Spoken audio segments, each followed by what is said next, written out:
On behalf of the General Assembly, I have the honor to welcome to the United Nations His Excellency Faiez Mustafa Serraj, President of the Presidency Council of the Government of National Accord of Libya, and to invite him to address the Assembly.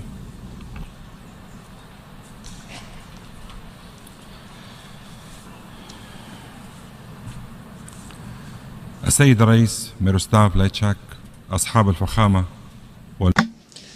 Mr. President, ladies and gentlemen, it is my great pleasure to, at the outset, extend my congratulations to you, sir, upon your appointment to head the General Assembly, and I wish you, sir, every possible success in your endeavor.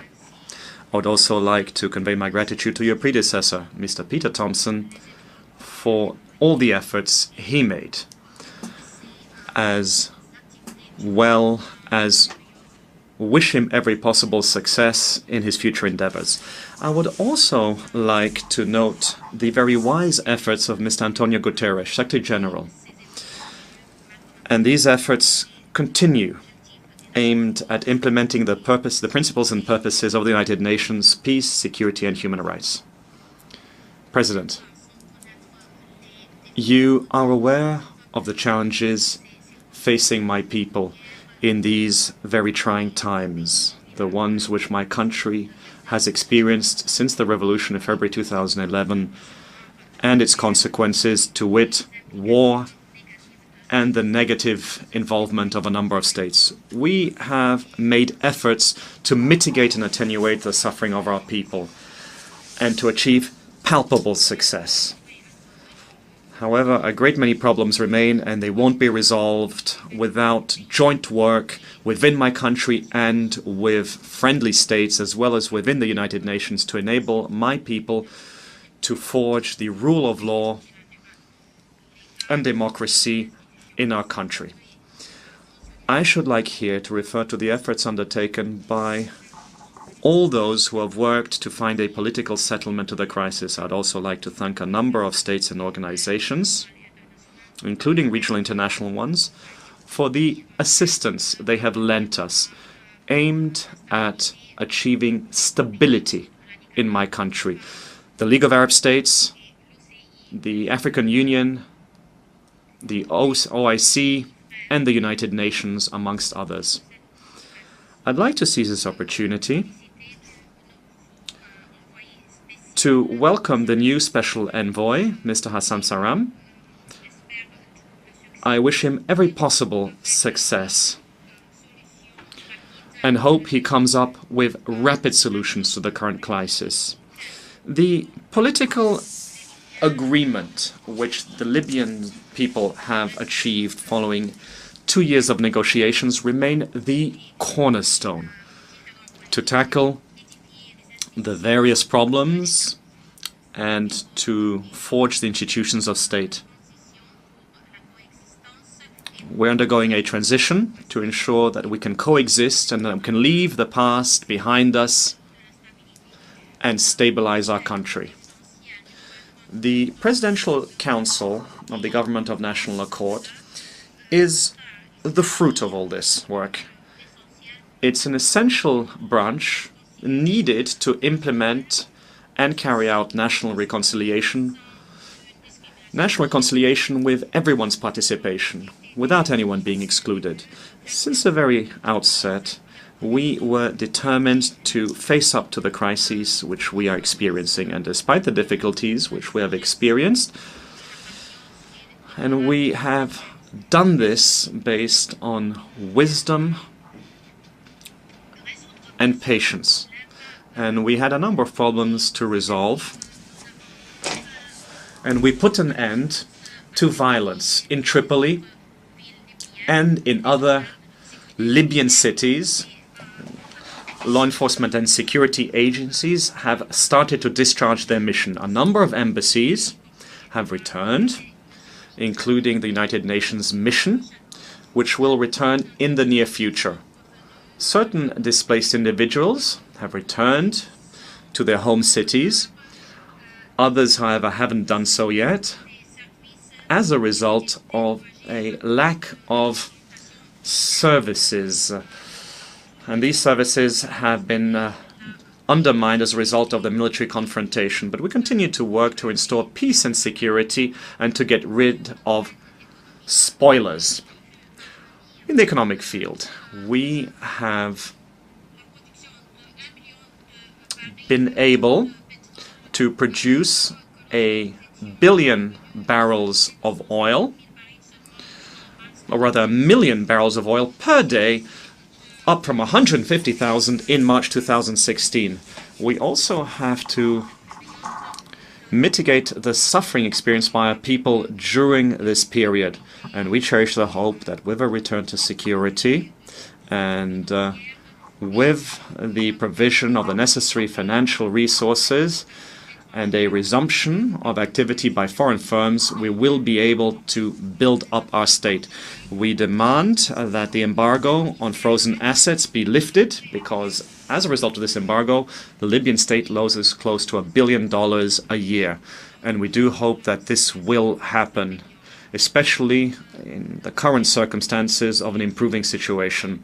In the field of national reconciliation, we held a number of meetings aimed at achieving unity and putting an end to our differences and existing divisions.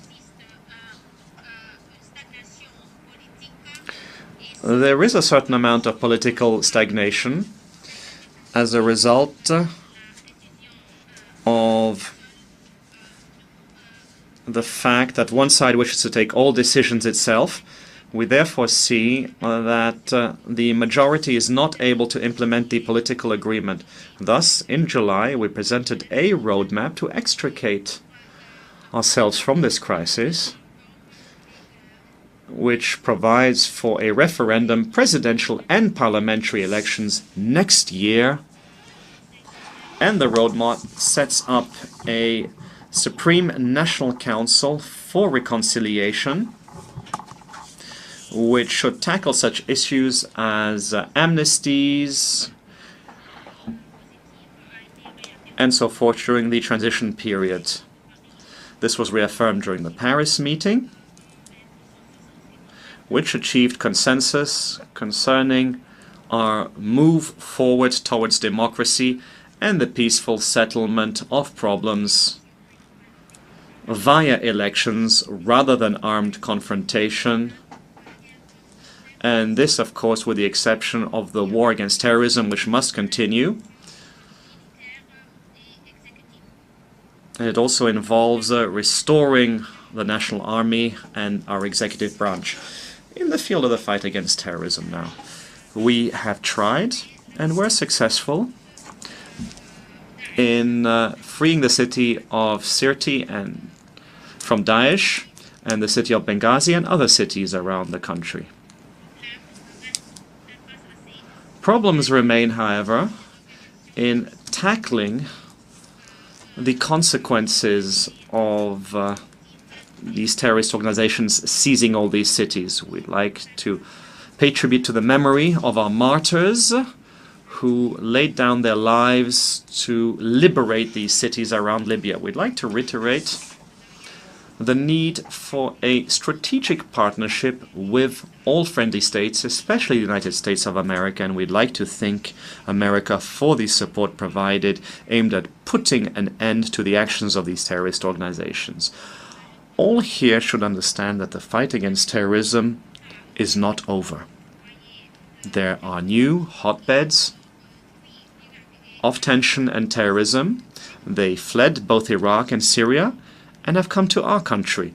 And we ask to be allowed to rebuild our army to ensure that we have an army which is able to face up to the terrorists and protect our country. My country is experiencing other difficulties. We have illegal migration.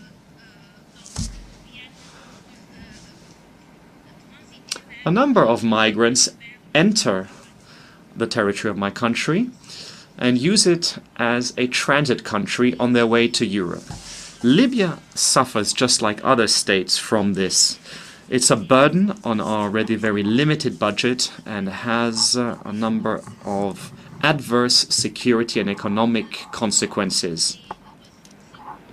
We also lack the necessary resources to tackle the smuggling networks, the armed smuggling networks raging around our country.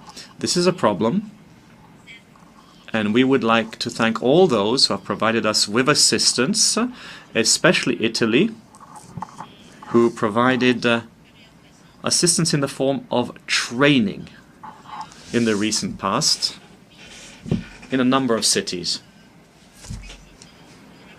We welcome the support provided by France, Italy, and Germany, especially when it comes to the monitoring of our southern borders. Because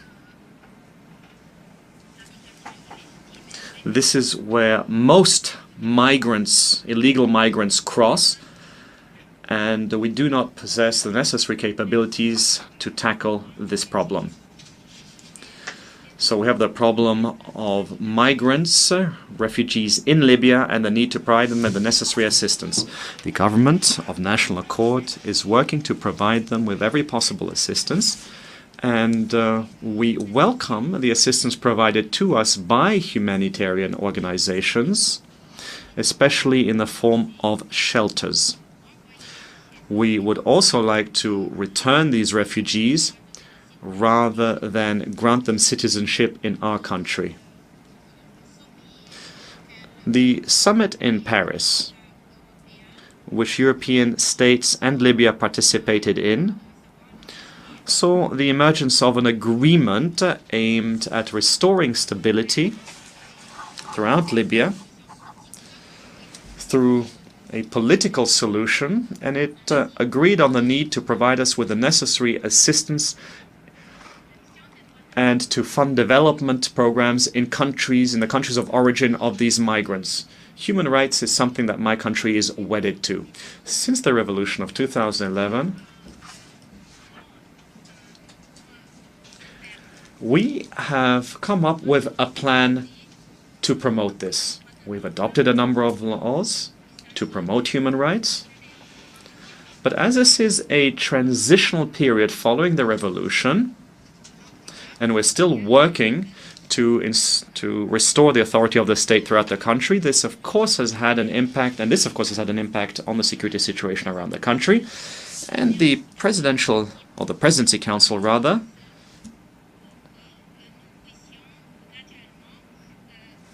the Presidency Council wishes to see law enforcement agencies take up their functions again throughout the country, and we would like to benefit from the United Nations technical assistance in the field of human rights. Thus, my country has sent an invitation to the specialized programs in the field of human rights and invited them to visit Libya, and they have done so since 2012, and this is something which was reiterated during the 34th session of the Human Rights Council in the month of March. One of the very important issues facing the United Nations is Security Council reform, and we welcome the statement adopted a couple of days ago regarding this. We believe that this will help us in developing the role of our organization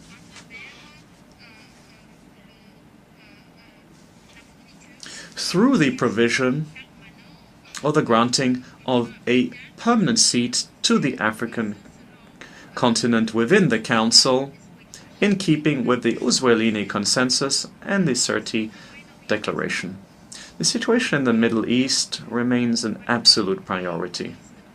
Despite the crises which we are experiencing, we have spared no effort in our support to the Palestinian people on their march to restoring an independent state with Al-Quds as its capital. We back the Arab Initiative as a foundation for settling the Palestinian question, and we urge the major powers of this world to assume their responsibilities. We wish to see a peaceful solution to the crisis in Syria, to preserve them from division and collapse resulting from the destructive conflict raging in their country, to ensure that their people can live in a country where the rule of law and human rights prevail. I thank all those who attended the special meeting on Libya this morning. It enjoyed a great deal of interest, and everyone present reaffirmed that the backdrop to any solution must remain a political one. And assistance will be needed for the presidential and parliamentary elections next year. And we ask the Secretary General and the Special Envoy to present us with a timeline and a clear message aimed at all those who are attempting to impede this process. They must understand that there is no military solution,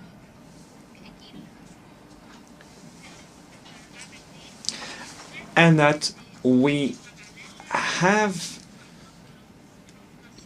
to stop those who are negotiating with parallel authorities, because this would be a violation of Security Council resolutions. I'd like to reiterate here our wish, our desire to involve all strata of the Libyan population in our exercise in national self-determination, and we would like to see the advent of a state whose authority is preserved around its territory. Thank you, sir. On behalf of the General Assembly, I wish to thank the President of the Presidency Council,